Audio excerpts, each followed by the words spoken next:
Hello everyone. I am going to present on receipts and expenditure of the Union Budget 2025-26. Uh, I'm not going to spend much time on this because uh, Dr. Sanjay also told in the MSME sector about the indirect tax, some of the indirect tax reforms, and Dr. Lakshmikant as well. So I am directly moving towards the trends in the tax and non-tax revenue. So in budget, basically we divide the union budget into different parts. That is uh, revenue budget and capital budget. And in revenue budget, we divide it into two parts: revenue receipts and revenue expenditure. Likewise, capital receipt and capital expenditure. So, in revenue receipts, there is also again two parts we can say, that is tax revenue and non-tax revenue. So, from year 2021-22, if we see the union budget, this is the actual data from of 2021-22 to 23-24. But 24-25 is the revised estimate, and 25-26 is the budget estimate of the union budget. We have seen an increase in revenue receipts as well as the tax revenue and non-tax revenue as well. To analyze this, we have to see the percentage share in percentage of GDP. So if we see, we again divide the tax revenue into two different parts, that is direct tax and indirect tax. So in case of direct tax, 7.1% we have estimated for the next upcoming financial year. If we see the trend, it's increasing from 2016 to 17 in my graph I have presented. In year 2019-20 and 2020-19 to 20 and 2020-20 to 21, we have seen a decline in direct tax. This is because of the COVID-19, we can say, because this is not only includes the direct tax, not only include the tax from the salaried peoples, but also other taxes like corporate tax and other taxes. In case of indirect tax also, we have not seen a much fluctuations, but there is some decline in the trend. So in this way, the total tax receipts of the government have increased, but not much in the recent years. In budget estimates 2025-26 also, there is only a minimum change from 11.9% to 12% of total tax receipts of the government. So this is the composition of expenditure of Government of India. As I already told, all data are the actual data, but 2024-25 is the revised estimate, and 2025-26 is the current budget estimate.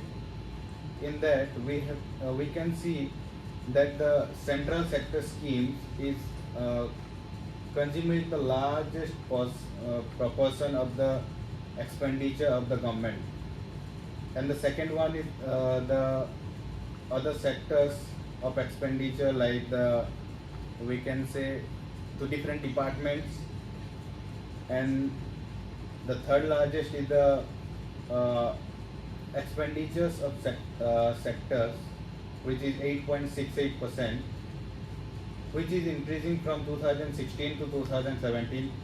In last many years we have seen, but after COVID-19 we have seen an increase, drastical increase from 26.86% in 2019-20 to 35.10% in 2020-21. What is the establishment expenditure? Which one? Establishment. salary and salary of the people, and then maintenance expenditure. So- Most of the revenues. So this shows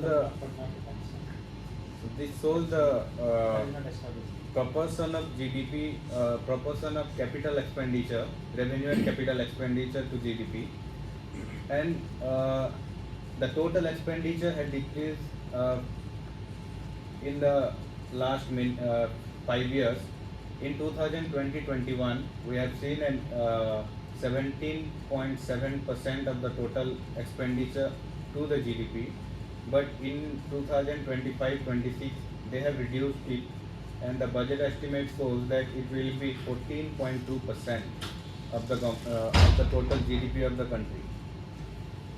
And this is the capital expenditure, since capital expenditure is one of the most important part of the government, which creates the liability and debt of the for the government. So the effective capital expenditure has also increased from last many years, from 2016-17 to 2025-26. There is an upward slope in effective capital expenditure. The highest proportion is consumed by the capital expenditure, and other one is the grant in aid for creation of capital assets. And the capital expenditure is percentage of GDP is the this is the trend for the capital expenditure as percentage of GDP. So one of the most important questions comes that the budget is there, but from where the money will come? This graph shows the like from where the government will get the money. So the highest proportion is from the borrowings and other liability. So this is one of the most important questions, that how the government will repay the borrowings and other liability, and which will in the fiscal deficit of the government also. And the second one is the income tax, obviously, and the corporate tax is also one of the most important part. But after good and services tax, and this is the expenditure of the government. Suppose there is 1 rupee to spend, so where the government will spend first, like where the most of the proportion of the budget will go. So here also we'll see that the interest payment they are paying is 20% of the total budget of the government, and obviously it is not like consuming the more but proportion, but state share of taxes and duties are also there. This can be divided into different parts, like the state share in the budget, like the finance commission transfer, other schemes and other things, and as well as the devaluation process they will get. So this is the trend of the deficit of the government of India from last many years, from 2016 to 17. There is an increase in the deficit of the government in 2020-21. It may be because of the COVID-19, which has impacted the economy very harshly. So it's going down, and this is not only the situation like it is because of the efforts of the government. We can say that they are trying to keep it down, the deficit of the government. And this is what we are saying, that Make in India, Made in India, and other programs is doing business from last 10 years. The government is focusing more in Made in India, these schemes. So they are exclusively telling that we are trying to bring the deficit down.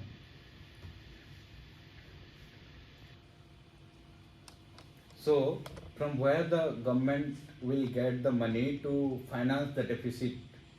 This is in lakhs crore. So this is the diagram showing that in 2021-22, security against small savings are the highest proportion which contributes to the deficit financing.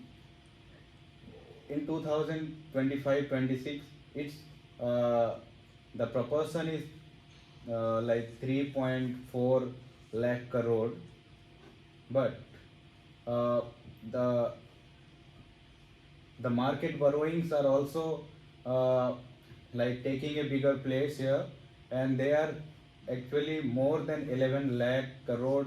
They are contributing to the deficit financing.